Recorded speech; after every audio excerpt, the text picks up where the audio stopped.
personnes transgenres qui se font agresser physiquement surtout. Bon, verbalement, c'est leur lot quotidien. Elles ne se plaignent même plus de ça et c'est très grave parce qu'elles ont intériorisé cette vulnérabilité. Mais elles se font agresser physiquement, elles n'osent même plus se rendre dans les stations de police parce qu'on ne prend pas les plaintes. Elles ne sont pas protégées et les auteurs de ces agressions ne sont pas pénalisés pour un crime à caractère de haine, par exemple, comme c'est le cas dans différents pays. Donc, le collectif Arc-en-Ciel était à l'initiative de la première campagne de sensibilisation pour les droits des personnes homosexuelles et transgenres. C'est une campagne qui est financée par le Fonds canadien d'initiative locale et par l'Union européenne. Et cette campagne, quand nous l'avons organisée, nous l'avons préparée en conscience vraiment du contexte mauricien et nous avons fait en sorte que cette campagne soit le plus soft possible pour ne pas heurter les sensibilités socio-culturelles du pays. C'était vraiment important pour nous, mais c'était également important que la communauté soit impliquée depuis le début de cette campagne.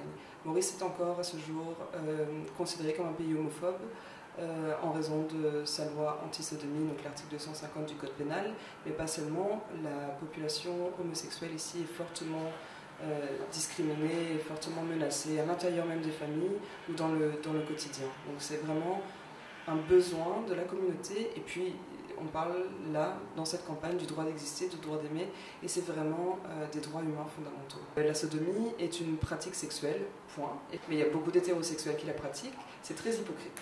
On parle de sodomie entre deux personnes consentantes. On ne parle pas de sodomie forcée, on ne parle pas de sodomie dans un cadre qui serait contraint en tout cas. On espère que ça va marcher. Avec cette campagne, on a 3 points de plaidoyer qu'on met en avant. Donc, comme je l'ai dit, l'abrogation de l'article 250 concernant la sodomie, la création d'une loi de protection et d'aggravation pour les crimes à caractère de haine qui comprennent l'homophobie et la transphobie.